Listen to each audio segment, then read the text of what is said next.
परळी नगरपालिकेच्या निवडणुकीचा निकाल जो आहे तो पूर्णतः लागलेला आहे। त्यामध्ये शरदचंद्रजी पवार पक्षाच्या उमेदवार जे आहेत संध्या देशमुख यांचा पराभव झालेला आहे आणि 2 जागा जे आहेत ते नगरसेवक पदाच्या शरदचंद्रजी पवार पक्षाच्या आलेले आहेत आणि मोठ्या प्रमाणामध्ये अपक्षांनी देखील या ठिकाणी मुसंडी मारली परळीच्या नगरपालिकेच्या निवडणुकीमध्ये। त्यामुळे हे निकाल जो आहे तो परळीचा खूप धक्कादायक निकाल जो आहे तो आपल्याला म्हणावा लागेल। आणि त्यानंतर माझ्यासोबत बोलण्यासाठी दीपक नाना देशमुख आहेत। शेवटच्या क्षणापर्यंत त्यांनी ते लढले, काउंटिंग होईपर्यंत त्यांनी संघर्ष जो आहे तो कायम चालू ठेवला आणि त्यानंतर ते माझ्यासोबत आहेत। नाना, पराभवाला सामोरं जावं लागलंय, काय पहिली प्रतिक्रिया? हे पहा, परळीकरांनी दिलेला कौल आम्हाला मान्य आहे आणि जे परळीमध्ये पहिलं वातावरण होतं त्याच्यामध्ये आम्ही बदल करण्यामध्ये खूप यशस्वी झालो। त्याच्यामुळं सर्व परळीकरांचे पहिल्यांदा आभार मानतो की आमचे राष्ट्रवादी काँग्रेस शरदचंद्र पवार साहेबाचा ह्याच्या आधी एकही उमेदवार नव्हता। ज्यावेळेस दोघं एक होते, अजितदादा पवार साहेब आणि पवार साहेब, त्यावेळेमध्ये प्रमुख विरोधी उमेदवार भाजप आणि राष्ट्रवादीच होते। आता ते दोघं एक होऊन आमच्याबरोबर लढायला 2 मंत्री लेवलचे मंत्री आणि आमदार, मंत्री लेवलचे आमदार ह्यांच्यासोबत मी साधा सामान्य नगरसेवक कार्यकर्ता मी बंड करून मी परळीकरांच्या ह्याच्यासाठी लढलो, हक्कासाठी, आणि हक्कासाठी लढून मी परळीमध्ये आमच्या 2 सीटा आणि त्यांना जे 30-35 हजारची परळीतली लीड म्हणत होते त्याला आम्ही रोखायला यशस्वी झालो। कारण परळीकरांनी दिलेला आशीर्वाद आणि कौल आहे ते, आणि अपक्ष 5 आणि MIM सारखा पक्ष 1 आणि काँग्रेस पक्षाचा 1 हे सभागृहात जाणं हे परळीकरांचं सुद्धा भाग्यच आहे। कारण तिथं जे होणारा भ्रष्टाचारला रोखायला सर्व पक्ष ताकदीनं तिथं आता काम करतील आणि आम्ही सुद्धा पक्ष म्हणून आणि परळीकर म्हणून आम्ही सुद्धा यांच्यावर वाच ठेवायला 24 तास परळीकरांनी दिलेला आम्हाला ताकद आणि अधिकार, ह्याच्यावर आम्ही इथून पुढचा पूर्ण त्या नगर परिषदेवर आमचा वाच राहणार आहे। कुठलाही बोगस काम करण्याच्या ज्या दृष्टिकोनातून आज 1 रुपयासुद्धा नाही आहे आणि कशा पद्धतीनं काम करणार आहेत हे आम्हाला पाहायचं आहे। आणि त्यांनी खरंच परळीकरांनी जे कौल दिला आम्हाला मान्य आहे, पण संघर्ष करण्यासाठी सुद्धा परळीकरांनी मध्ये उमेदवार दिलेत, ह्याच्यामुळे सुद्धा परळीकरांचे मी आभार मानतो। खरं तर 2 ते 3 वार्डामध्ये जे आहे ते मतदान बोगस झालं किंवा चुकीच्या पद्धतीने झालं असं तुम्ही माध्यमांशी बोललेलं आहेत ना, नेमकं त्यावर काय प्रतिक्रिया? मी हेच सांगतो, तुम्ही ते मतावर बघा ना, 90% मतदान कुठं एका ह्याच्यावर बूथवर होतं ना, एका ह्याच्यावर होत नाही।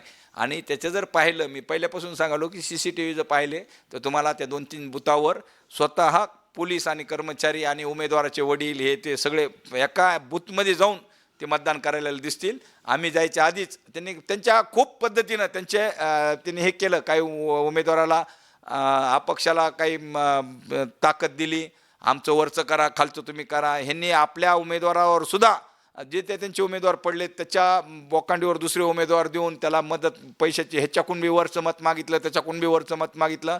त्यांनी नाही ते परळीमध्ये हे शेवटच्या क्षणाला त्यांनी काम केलं आणि त्यांच्या विजयासाठी त्यांची धडपड चालू होती आणि ते विजय बी झाला असला तरी परळीकरांनी त्याच्यामध्ये जे सक्षम उमेदवार आहेत विरोध करण्यासाठी असे सुद्धा उमेदवार त्यांनी दिलेले आहेत आणि आम्ही त्यांच्यासोबत पाठीशी राहून परळीसाठी काम करण्यासाठी आम्ही 24 तास तयार आहोत। खरं तर नाना, जे अपक्ष उमेदवार विजयी झालेले आहेत त्याच्याकडून असं देखील बोलण्यात येतंय महायुतीच्या नेत्यांकडून की ते आमचेच उमेदवार आहेत। हेच सांगालो ना, ते काही बी म्हणलं तर ते आमचेच म्हणते। तर हे जे उमेदवार उभा टाकले होते ह्यांच्या मागं काय नाही त्यांनी ससेमिरे लावले होते, हे त्यांनाच विचारा उमेदवारांना की 24 तास त्याला फॉर्म काढून घे, तुला असं करतो, तुला तसं करतो, असे सुद्धा 20-25 फॉर्म काढलेले आहेत। नाही तर ह्यांचा कुठेही विजय नाही आहे। तुम्ही मताचं टोटल बघा, आम्हाला आणि काँग्रेस वेगवेगळे लढल्यामुळं फक्त आम्ही लढलोत तर आमचं मतं किती आहेत आणि भाजप, शिवसेना आणि राष्ट्रवादी ह्यांचं तिघाचं कॅल्क्युलेशन आणि माझं एकट्याचं कॅल्क्युलेशन हे जर डिवाईड केलं तर सगळ्याच बूथवर आम्हाला लीड आहे। आणि कधीही शरद पवार साहेबाच्या गटाला आमदारकीला नव्हती लीड किंवा ह्याच्यात नव्हती। आम्ही 3 अंकी प्रत्येक बूथवर 3 अंकी संख्या गाठलेली, नाही तर एक अंकी 2 अंकी संख्येमध्ये गुंडाळीत होते। पण आम्ही ह्याच्यातच मोठा विजय की आम्ही खूप चांगल्या ताकदीनं त्यांच्याबरोबर संघर्ष करून तोड आम्ही जबाब दिलेला आहे माझ्यासारख्या कार्यकर्त्यांना। खरं तर राष्ट्रवादी आणि भाजप हे एकत्रीकरण लढले, मात्र शरदचंद्रजी पवार पक्ष आणि काँग्रेस एकत्रीकरण लढलं असतं तर चित्र काय राहिलं? मग ते मला तेच सांगालो ना, हे जर चित्र तुम्ही कॅल्क्युलेशन केल्यास तुम्हाला स्पष्टच दिसतंय. त्यांनी मुद्दाम त्यांचे आपलं पहिलेपासून गणितच आहे की ते जातीचं समीकरण करतात, मताची बेरीज करतात. ह्या पद्धतीनं ते खूप मोठ्या ताकदीचे उमेदवार त्यांनी आमदारकी, लोकसभा हे सगळ्या लढलेल्या आहेत. मी छोटासा नगरसेवक असून सुद्धा ह्या सगळ्या ताकदीला भेद करून तर तुम्ही आता टोटल जर वेगवेगळं डिवायडेशन केलं त्यांचं भाजपचं आणि 3 पक्ष जाऊ द्या, ती एकच आहेत. भाजप आणि ह्याचे 2च तुकडे जर केले त्या पक्षाचे, भाजपचे मतं किती आणि राष्ट्रवादीचे किती, तर शरदचंद्र पवार साहेबाच्या राष्ट्रवादीलाच जास्त मतं आहेत. एवढं मी तर 100% मी सांगू शकतो. नाना, खरं तर निवडणूक आयोगाच्या प्रशासनावर देखील तुम्ही वेगवेगळे आरोप लावले होते. निवडणूक प्रक्रिया पूर्ण काउंटिंग मतमोजणी प्रक्रिया पार पडली आणि त्यानंतरची काय प्रतिक्रिया? हे बा, ते काय आरोप खोटे होते का साहेब?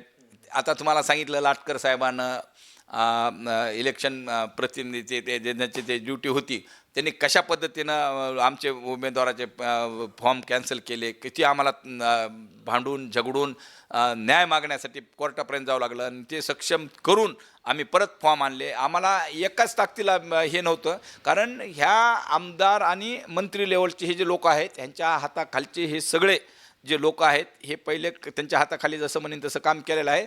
पण त्यालासुद्धा आम्ही रोखायचा 100% प्रयत्न आम्ही केलेला आहे. आणि ठीक आहे, आमचे 2 गेले किंवा पक्षाचे उमेदवारसुद्धा फोडायच्या वेगवेगळ्या हे दाखवून, लालूच देऊन, वेगवेगळ्या दाब टाकून त्यांनी खूप प्रयत्न केले आणि काढले बी. पण परळीची जनतेला जे करायचं होतं त्यांनी ते करून दाखविलं आहे. आमचा त्या विरोधामध्ये एक बी माणूस असला तरी सौको भारी आहे, एवढं मी तुम्हाला स्पष्टपणे सांगू शकतो. नाना, शेवटचा प्रश्न. खरं तर उद्यापासून परळीकरांच्या सेवेमध्ये तुम्ही कसे राहणार? हे पहा, मी जसं रोज फिरत होतो, आज बी मी लगेच थोडं घरी गेलो, जेवलो. आता सगळे घरामध्ये मुलं बाळांना ते उत्साह होता की आपण लढलो, 8-15 दिवस प्रचार केला. मिसेसला सुद्धा आम्ही ह्याच्यातून गेलेलो आहोत. आत्तापासून कधीच पराजय पाहिला नव्हता. पण एवढं मोठं परळीतलं आम्ही सूत्र हातात घेतलं होतं. माझ्या स्वतःच्या प्रभागात मला जास्त फिरता आलं नाही आणि मी सगळ्या परळीवर लक्ष असल्यामुळं आणि शेवटच्या क्षणापासून मी माझ्या प्रभागात सुद्धा गेलो नाही. पण परळीवर सगळ्याच गोष्टीनं मला एकट्यालाच लक्ष द्यावं लागत होतं, त्याच्यामुळं थोडं दुर्लक्ष झालं. पण आम्ही नसलो तरीही तिथं नगरपालिकेमध्ये आम्ही 24 तास काम करणार आहोत. नगरसेवक म्हणून जी आमच्यावर जबाबदाऱ्या होत्या त्या आम्ही नगराध्यक्ष परळीचे पक्षाचा पदाधिकारी म्हणून सगळ्या परळीची जबाबदारी घेऊन आम्ही कायम चालणार आहोत. आणि प्रत्येक जे काही तिथं घटना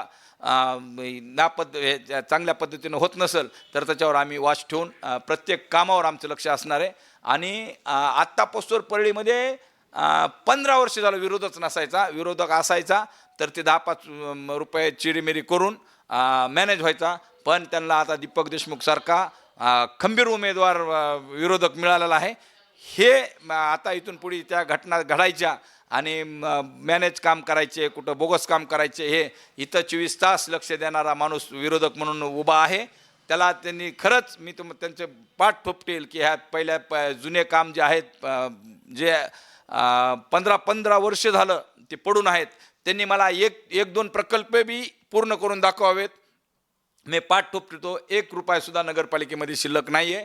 त्यांना खूप मोठं आव्हान आहे, कारण पहिला जे काळा बाजार केलेला आहे ह्याचा निपटारा करायला ह्यांना 2-3 वर्ष तर नक्कीच लागणार आहेत.